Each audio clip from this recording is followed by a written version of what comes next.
Hi guys, happy Thursday. I know you are probably expecting a story time, but we decided to do something a little different. So Danielle is awesome and she found a pumpkin science experiment. It's called a pumpkin elephant toothpaste.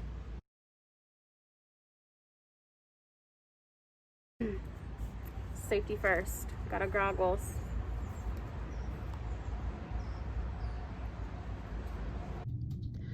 So the first thing you want to do is carve a pumpkin. Danielle carved this one and she did a really good job.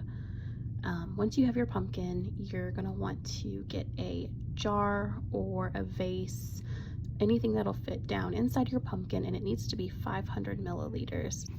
So we just used this mason jar. It fit perfectly inside our pumpkin and it is 500 milliliters. So the next thing you see me doing is I'm putting a funnel in there. This just helps make sure that everything gets into the jar.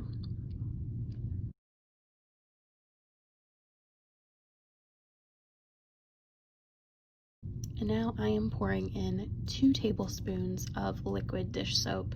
Doesn't matter what kind, any kind will do. We just have Dawn.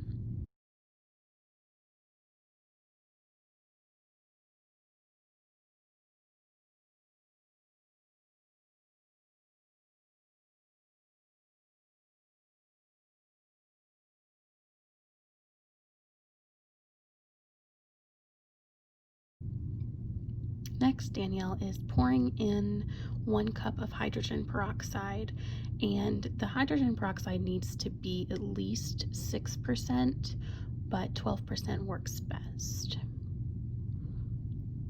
And we actually did this out of order. They recommend doing the peroxide first, have an adult pour that for you, and then doing the dish soap, but we transposed those two, but it still worked out fine. And adding in a few drops of food coloring of your choice. We chose green. And now I've got 6 tablespoons of water and I'm mixing 2 packets of dry active yeast. You just want to pour those in the warm water and then I'm going to stir for 30 seconds.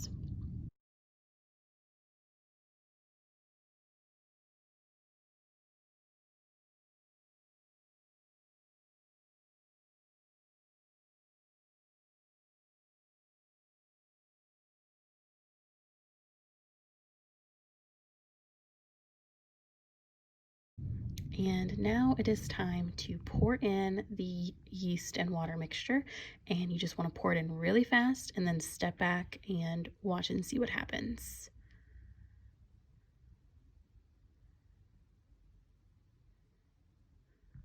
And there it is. Isn't that pretty cool?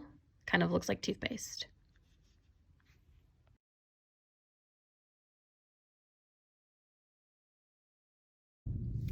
So here is the reaction in slow motion, and we wanted to explain the science behind what happens here. So basically the hydrogen peroxide is composed of water and oxygen. The yeast is called a catalyst, and that takes the oxygen away from the hydrogen peroxide, which then gets trapped by the dish soap and it forms a lot of bubbles. So that is the reaction that you see here. I also wanted to say, if you try to recreate this, please be very, very careful. Please have an adult help you. If possible, wear gloves, wear goggles like we had. The foam is actually an exothermic reaction and it gets pretty hot. So we actually let it sit for a long time, for probably about 5 to 10 minutes. So don't touch it for a while. It will cool down, but just be extra cautious.